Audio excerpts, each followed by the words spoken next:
This isn't just a letter. This isn't just a delivery. This is a thread, fragile and invisible, connecting an ordinary American street to the darkest corners of the Cold War. For years, this seemingly innocuous act played out, day after day, on a quiet Brooklyn route. And the man performing it, the one whose hands touched these secrets, knew nothing of the profound danger he carried. Until, one ordinary morning, a single, minuscule detail caught his eye. A detail so small, so utterly out of place, it would unravel a sophisticated spy ring and plunge him into a world of shadow and deceit. He wasn't a detective. He wasn't a G-man. He was just Fred, the postman. And he was about to catch a Soviet spy. Chapter 1: The Peculiar Patron. What seemingly insignificant detail first tipped off a simple postman that his quiet client was anything but ordinary? It was 1957. The Cold War was anything but cold. It was a simmering, existential dread that hung over every American household. McCarthyism had waned, but the fear of a red menace, lurking in the shadows, was very real. In Brooklyn, life went on. Kids chased ice cream trucks, mothers gossiped over picket fences, and the mail always got delivered. Fred, a postman for over 2 decades, was a fixture on his route. Rain or shine, sleet or snow, Fred knew every crack in the pavement, every dog with a bark worse than its bite, and every peculiar habit of his patrons. His job wasn't just about delivering mail. It was about knowing the pulse of his community. And that's what made the resident of the small, unassuming brownstone at 273 Fulton Street so unusual. The tenant went by the name Emil R. Goldfus. On paper, he was a retiree, an artist, a quiet, solitary man. To Fred, he was simply Mr. Goldfus, another stop on his daily rounds. But unlike Mrs. Henderson, who always had a chat, or the Miller kids who left him cookies, Mr. Goldfus was a ghost. Fred rarely saw him. The mail slot was always the destination. Yet, over time, patterns emerged. Small, almost imperceptible deviations from the norm that, to Fred's seasoned eye, began to paint a picture that didn't quite fit. The first thing, the one that initially just registered as a quirk, was the mail itself. Mr. Goldfuss received very little personal correspondence. No birthday cards from family, no friendly letters from old friends. It was almost exclusively packages. Small, nondescript parcels, often originating from distant, unidentifiable addresses. They never looked like gifts. They looked functional. Fred, like any good postman, recognized stamps. He knew the difference between a domestic first class and an international airmail. Mr. Goldfuss's packages often bore stamps from places Fred rarely saw on his route. Obscure European nations, sometimes even Soviet bloc countries, disguised with transit marks and reroutings that made their true origin murky. But what truly set these packages apart wasn't just their origin. It was their contents. Or rather, the lack of any discernible sound from within them. They were always light, tightly packed, and utterly silent. No clinking, no rustling. Just dense, quiet matter. Fred would sometimes catch a faint, almost chemical scent emanating from the mail slot after a delivery to Mr. Goldfuss. Not a cleaning product, not paint, which one might expect from an artist, but something sharp, metallic yet elusive. It was the smell of a darkroom, of developing fluids, or perhaps something even more industrial. Fred filed it away as another eccentricity. An artist's studio, he reasoned, could smell like anything. But the real curiosity was the locks. Fred had never seen so many on a single door. Not just a standard deadbolt, but a series of heavy-duty, commercial-grade locks, each with its own keyway, meticulously maintained. It wasn't the kind of security one installed for a quiet Brooklyn retiree who painted landscapes. It was the kind of security for someone who had something, or someone, to hide. Fred also noticed the routine. Or rather, the lack of a routine. Mr. Goldfus was a phantom. Sometimes Fred would see the light on in his apartment late into the night. Other times, the blinds would be drawn tight for days. There were no milk deliveries, no regular newspaper subscriptions other than a foreign language daily, no friendly waves from the window. Just the quiet brownstone, standing apart from the vibrant, noisy tapestry of the neighborhood. Fred, like many people, tried to make sense of these anomalies through the lens of normalcy. Perhaps Mr. Goldfus was an eccentric inventor, an exceptionally shy scholar, a reclusive stamp collector. Fred was a postman, not a detective. His job was to deliver the mail, not to interrogate his clients. Yet, the small, disquieting observations began to accumulate. Like tiny pebbles in his mailbag, they started to weigh on him. The real turning point, the specific detail that finally broke through Fred's well-meaning rationalizations, wasn't a package, or a lock, or even a smell. It was a simple letter. A domestic letter, postmarked locally, addressed to Mr. Goldfus. Fred noticed the stamp. It was a common, easily available stamp, but it was positioned in a way that was subtly off-center. Not by accident, not by carelessness, but with an almost deliberate precision. Too precise. And under magnification, which Fred, being an amateur stamp collector himself, happened to have, he saw it. A faint, almost invisible pinprick, expertly placed, in the very center of the stamp. It wasn't a flaw. It was a code. That pinprick, so tiny, so easily overlooked, was the first concrete sign that Mr. Goldfus wasn't just eccentric. He was communicating. In secret. And in 1957, in Brooklyn, in the shadow of the Iron Curtain, that could only mean one thing. Fred's meticulous observation of the seemingly trivial pinprick on a stamp, combined with the accumulated oddities, solidified his suspicion that Mr. Goldfus was operating on a level far beyond that of a reclusive artist. He realized he wasn't just delivering mail. He was part of a secret exchange. Chapter 2. Patterns in the Shadows. How did a postman, untrained in espionage, begin to piece together a puzzle that baffled federal agents for years? Once you see a pattern, you can't unsee it. That tiny pinprick on the stamp didn't just confirm Fred's suspicions. It opened his eyes to a whole new layer of reality. Suddenly, every anomaly surrounding Mr. Goldfus wasn't an isolated incident. It was a piece of a much larger, more sinister puzzle. Fred, with no formal training in intelligence, began his own, deeply personal investigation. His tools were his routine, his memory, and his unwavering dedication to his job. He started paying closer attention to the foreign stamps.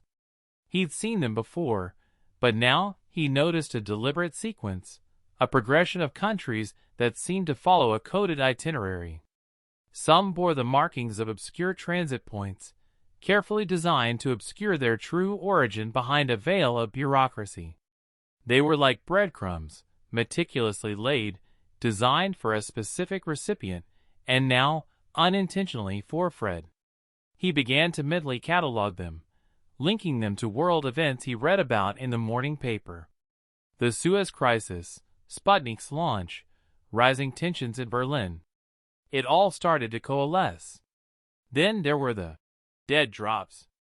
Unbeknownst to Fred, the world of espionage relied heavily on these clandestine exchanges, a neutral location where items could be left and picked up without direct contact. For a postman, these locations were just part of the urban landscape. A hollowed-out bolt, a hidden niche in a park bench, a specific lamppost. But as Fred's perception sharpened, he began to notice the subtle signs. A particular stone dislodged near a mailbox, only to be reset the next day. A piece of chalk marking on a wall, later wiped clean. He began to see the quiet, invisible ballet playing out around him. He'd also started to notice other people. not directly interacting with Mr. Goldfus, but often appearing in the vicinity of the brownstone around the times these suspicious packages, or signals, might have been delivered. A nondescript man reading a newspaper on a corner bench, always facing the brownstone. A woman in a dark coat, always walking a small dog past the house, rain or shine, regardless of the dog's apparent willingness. Fred knew the regulars on his route. These faces were new, transient, and their presence felt less like coincidence and more like surveillance. The fear began to creep in. Fred wasn't just an observer anymore. He was a participant, albeit an unwilling one. He was delivering the tools, the messages, the very oxygen for an operation he now strongly suspected was hostile. The thought was chilling. He was a loyal American, a civil servant, and he was being used. The risk wasn't just to himself, but to everything he believed in. He imagined headlines, the public outcry. He pictured Mr. Goldfus, this phantom artist, as something far more dangerous. He became meticulous. He started carrying a small notebook, not for names and addresses, but for dates, times, and observations about Mr. Goldfuss's activities. The exact placement of a newspaper on a window ledge. The specific car parked 2 blocks away for hours. The precise smell that lingered after a particular delivery.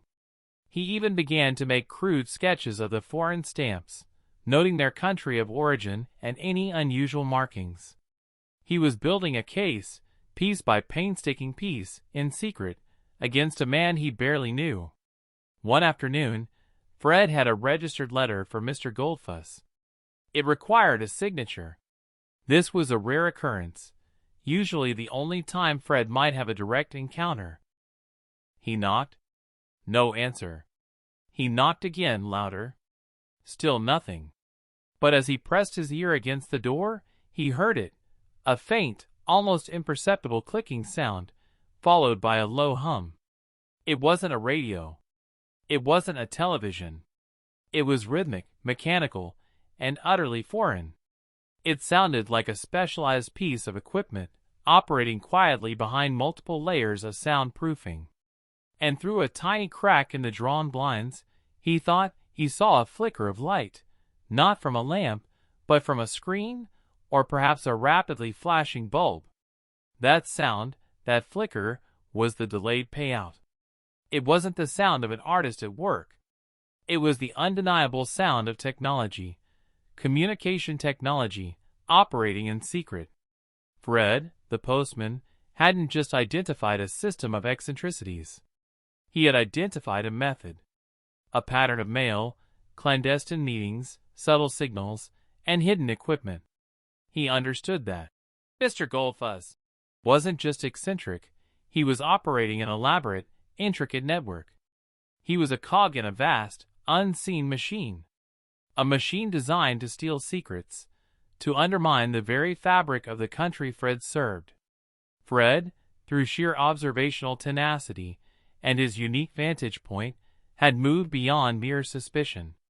He had pieced together a comprehensive picture of Mr. Goldfuss's operational methods, recognizing the use of dead drops, coded signals, and secret communication equipment, an amateur but remarkably accurate profile of an active Soviet agent. Chapter 3. The Cold War Whispers. What forced a dedicated civil servant to risk everything by stepping out of his mail route and into the perilous world of international espionage? The Cold War was no longer just a distant threat in newspaper headlines for Fred. It had moved onto his route, into his daily life, and was now staring back at him from behind the drawn blinds of 273 Fulton Street. The weight of his discovery grew heavier with each passing day. Every package he delivered, every strange stamp he saw, felt like a betrayal. He was complicit, even if unknowingly, in something dangerous. The political climate only amplified his anxieties. Reports of Soviet spies being uncovered in Europe, and even within the United States, were becoming more frequent. The public was on edge. Paranoia was a constant companion. Fred, an ordinary man, suddenly found himself privy to a secret that could have profound national security implications. He wrestled with a monumental decision: to stay silent, to continue his routine, to protect his own peace, or to speak up and risk everything. The internal struggle was immense. Who would believe a postman? He had no hard evidence, no decrypted messages, no smoking gun. Just his observations, his meticulous notes, and a gut feeling that screamed, "Spy!" He imagined the ridicule, the dismissal, the possibility of being labeled a crank. Or worse, if Mr. Goldfus was indeed a spy, what would happen if the spy found out Fred was watching? The thought sent a chill down his spine. Espionage wasn't a game. It was deadly serious. He had a family, a life, a quiet existence he cherished. But the moral imperative was undeniable. Fred was a man of integrity, deeply patriotic. He couldn't simply turn a blind eye. He couldn't allow himself to be an unwitting pawn in an enemy's game. The moment of decision came, not in a dramatic flash, but through a slow, grinding realization that not acting was no longer an option. It was a cold, quiet morning. Fred was sorting his mail, the faint scent of diesel from a passing truck filling the air. He picked up a package destined for Mr. Goldfus. It felt heavier than usual, and as he turned it over, he noticed a new marking, a tiny, almost invisible symbol he hadn't seen before, etched into the wrapping. It was a symbol of urgency, he felt, a signal that the stakes were escalating. That marking, coupled with a news report he'd heard that morning about a new, highly advanced Soviet satellite launch, solidified his resolve. This wasn't just about small-time intelligence gathering. This felt like something bigger, something related to the very forefront of the Cold War. He knew, with a certainty that shook him to his core, that he had to tell someone. His first attempt was tentative. He tried to speak to his supervisor at the post office. He tried to frame it as unusual mail activity. But the supervisor, busy with staffing issues and budget cuts, brushed him off with a friendly warning not to get too caught up in dime store detective stories. Fred walked away feeling defeated, and acutely aware of how isolated he truly was. But Fred was nothing if not persistent. He knew he couldn't go to the local police. This was beyond their jurisdiction. He needed to go higher, to the federal authorities. He took a day off work, telling his wife he had a doctor's appointment.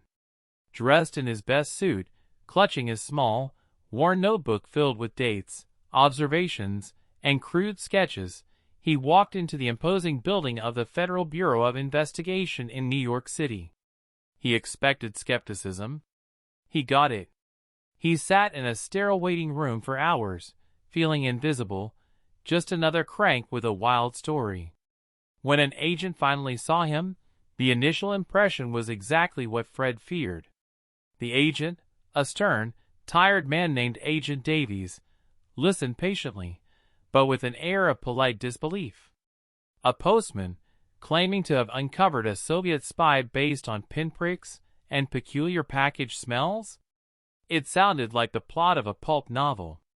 But Fred was prepared. He didn't just offer anecdotes. He opened his notebook. He detailed the specific dates of the packages, the countries of origin on the stamps, the unique transit markings. He described the number and type of locks on the door, the chemical smell, the pattern of silence and late-night activity. He talked about the specific, off-center placement of stamps and the minuscule pinpricks. He even brought a sample of a discarded stamp he'd found outside the brownstone, carefully preserved. He wasn't guessing. He was presenting data.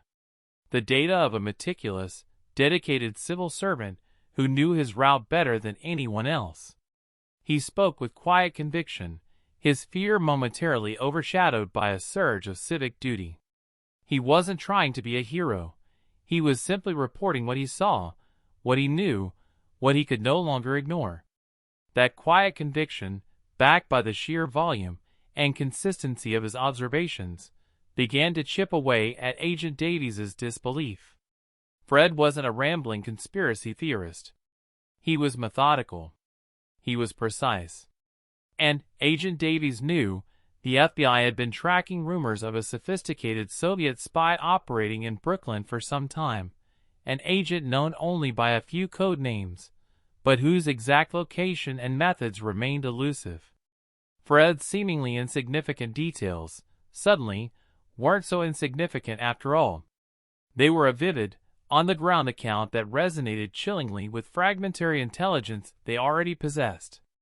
Fred's deep-seated patriotism and meticulous, data-driven presentation of his observations, initially met with skepticism, ultimately convinced the FBI agent that his claims were not mere fantasy, but a credible, vital piece of the ongoing intelligence puzzle concerning an elusive Soviet operative. Chapter 4: The Unmasking. How did the seemingly innocuous details collected by a postman become the crucial thread that ultimately unraveled one of the most sophisticated Soviet spy rings on American soil? Fred's visit to the FBI wasn't met with immediate fanfare or a hero's welcome. It was met with intense, covert action. Agent Davies, recognizing the potential value of Fred's information, immediately brought it to his superiors. What Fred didn't know was that the FBI had already been alerted to the presence of a senior Soviet spy, operating under various aliases, in New York. A recent defector, a disgruntled subordinate named Reino Heihanen, had provided critical intelligence, but he lacked the street-level detail, the specific address, the day-to-day operational mechanics that Fred had unknowingly been cataloging for months. Fred's observations, initially considered anecdotal, suddenly became invaluable corroboration. Heihanen had described how the spy used microdots on stamps, coded signals in newspapers, and dead-drop locations. Fred had identified these exact methods, independently, through his postman's routine. The artist, Emil Goldfus, Fred's peculiar client, began to align perfectly with the profile of the spy known to the FBI as Colonel Abel. The chemical smells Fred noticed? The developing fluids for microdot photographs. The late-night activity? Coded radio transmissions and decoding of messages. The complex locks? Standard spy craft to protect sensitive equipment and documents. The FBI quickly initiated a full-scale surveillance operation on 273 Fulton Street. They didn't storm the building, they watched. They deployed agents to blend into the neighborhood, posing as street vendors, students, and ordinary residents. They observed the same patterns Fred had noticed, the unusual comings and goings, the peculiar packages, the subtly placed newspapers. They cross-referenced Fred's meticulous notes with their own intelligence, creating a comprehensive picture of Abel's operational routine. Fred, still unaware of the full extent of the FBI's activities, continued his mail route. But now, when he delivered to 273 Fulton Street, he was acutely aware of the hidden eyes, the unspoken tension in the air. He noticed new faces in the neighborhood, people who seemed to linger a little too long, whose glances seemed a little too sharp. He knew he wasn't alone anymore. He was a crucial, albeit hidden, component of a much larger net. The final piece of the puzzle fell into place when Heihanen, the defector, was brought in by the FBI to pinpoint locations. He confirmed that Mark, one of Abel's aliases, was indeed operating from a Brooklyn studio, and his description matched 273 Fulton Street exactly. But it was Fred's detailed, granular account of the mail, the operational security, and the daily rhythms of the spy that provided the undeniable, concrete evidence needed to move in. The arrest of Colonel Rudolf Abel, alias Emil R. Goldfus, happened on June 21, 1957. It wasn't a dramatic shootout, but a meticulously planned apprehension at a hotel where Abel had been lured. The FBI, armed with Fred's observations and Heihanen's testimony, moved swiftly and decisively. They found a treasure trove of espionage equipment in his studio: shortwave radios, cipher pads, cameras for microdot photography, hollowed-out items for concealing documents, and a meticulous, coded diary detailing his operations. The neighborhood was stunned. The quiet artist, Mr. Goldfus, was a Soviet spy. For years, he had operated among them, a ghost in plain sight, his activities hidden beneath a veneer of normalcy. The postman, Fred, watched the news reports with a profound, bone-weary satisfaction. He hadn't made the arrest, he hadn't interrogated the spy, but his quiet, unwavering vigilance had been an indispensable part of the chain of events. His insignificant details had become the crucial threads that pulled apart a sophisticated, dangerous deception. He was the unsung hero, the ordinary man whose extraordinary powers of observation had protected his country. Fred returned to his route, his secret contribution known only to a few top FBI officials. He never sought recognition, never boasted. He simply did his duty, going back to delivering mail, but with a new, profound understanding of the hidden world that sometimes brushes against our ordinary lives. The unmasking of Colonel Abel was a stark reminder that the greatest threats often hide in plain sight, and the most crucial insights can come from the unlikeliest of places, from the careful, quiet observation of an everyday American postman. Fred's meticulous log of mail patterns, package characteristics, and operational quirks provided the critical, on-the-ground intelligence that corroborated a defector's testimony, enabling the FBI to confirm Rudolf Abel's identity, locate his studio, and ultimately dismantle his highly effective spy network. The story of Fred, the postman, and Rudolf Abel reminds us that the fight for information, the clash of ideologies, and the pursuit of secrets aren't confined to shadowy back alleys or high-level government offices. They often play out on our own doorsteps, hidden in plain sight, waiting for someone with the courage and the keen eye to notice. The quiet determination of an ordinary man against a shadowy adversary. But Abel wasn't the only master of disguise operating beneath the surface of American life. The Cold War was rife with such characters, individuals who lived double lives, their true allegiances hidden behind masks of normalcy. If you found yourself captivated by the layers of deception uncovered by a humble civil servant, then you absolutely need to see our deep dive into the unbelievable tale of George Koval, the American-born Soviet atomic spy who moved through society unnoticed for years, a ghost in the machine of the Manhattan Project itself. Click here to uncover the full story of his incredible infiltration and how he became Moscow's most valuable atomic secret weapon.